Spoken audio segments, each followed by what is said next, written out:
mkoa wa Mjini Magharibi. Waziri wa Ujenzi na Uchukuzi Zanzibar Dr. Khalid Salum Mohamed amewataka watumishi wa Wizara ya Ardhi na Maendeleo ya Makazi kutumia jukwaa la majadiliano kujadili na kuibua changamoto mbalimbali na namna ya kukabiliana nazo ili kuwa na matumizi bora ya ardhi. Suhaila Mcha anakuja na undani wa taarifa hiyo. Wito huo ametoa wakati akifungua jukwaa la majadiliano sekta ya ardhi na makazi huko katika ukumbi wa Golden Tulip uwanja wa ndege wilaya Magharibi Unguja.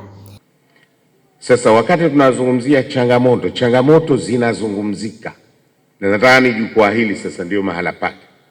Kuna washiriki kutoka sekta mbalimbali wako hapa, sekta ya umma, wanasiasa wapo, lakini pia tuna wataalamu wabobezi kutoka bara na Zanzibar, wawekezaji, wawakilishi wao wapo. Ni fursa muhimu sasa ya kukaa seriously kujadili changamoto tulizonazo, kuibua mijadala ya changamoto hizo na namna ya kukabiliana na changamoto hizo. Na niseme kwamba tuna wajibu sote wa kuondokana na changamoto hizo. Aidha, amelitaka jukwaa hilo kuwa na mtazamo wa kuweka mipango inayokabiliana na miongozo inayoongoza sekta zote katika utekelezaji wa majukumu ya ardhi. Tunahitaji unit ngapi za nyumba za aina gani ili tuweze kupanga makazi yetu vizuri, na tuhakikishe ikifika pengine inshallah mwaka 2050 basi sehemu kubwa ya ardhi yetu tuwe tumeiachia kwa matumizi mengine badala ya kuendelea kuitumia kwa makazi. Ndugu viongozi na ndugu washiriki, sekta miliki ni miongoni mwa maeneo ya sekta ya makazi ambayo yanasimamiwa na wizara hii. Sekta hii kwa sasa inakuwa kwa kasi na zipo changamoto mbalimbali zinazoikabili serikali katika usimamizi wa sekta miliki nchini.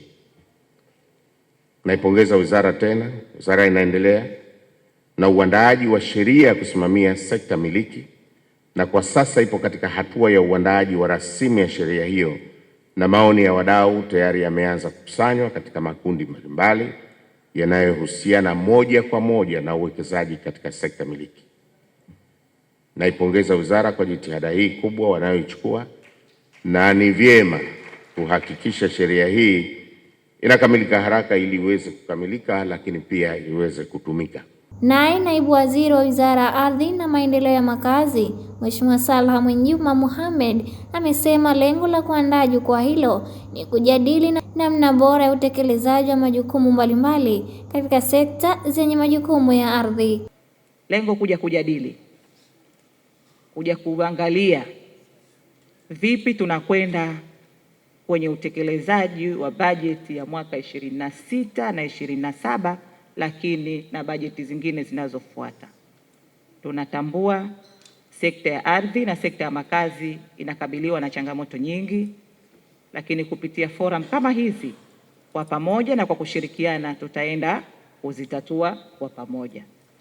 Na hili ni utekelezaji wa matakwa ya Mheshimiwa Rais wetu wa Zanzibar na Mwenyekiti wa Baraza la Mapinduzi kwa kututaka watendaji wake tuweze kufanya kazi kwa mashirikiano na tushirikishe wadau mbalimbali ili kuweza kupata ufanisi wa kazi zetu. Na sisi hapa leo tumekuja kufanya jambo hilo ili tuweze kuikwamua sekta yetu ya ardhi, lakini na sekta yetu ya makazi. Suhaila Mcha, Sunen TV.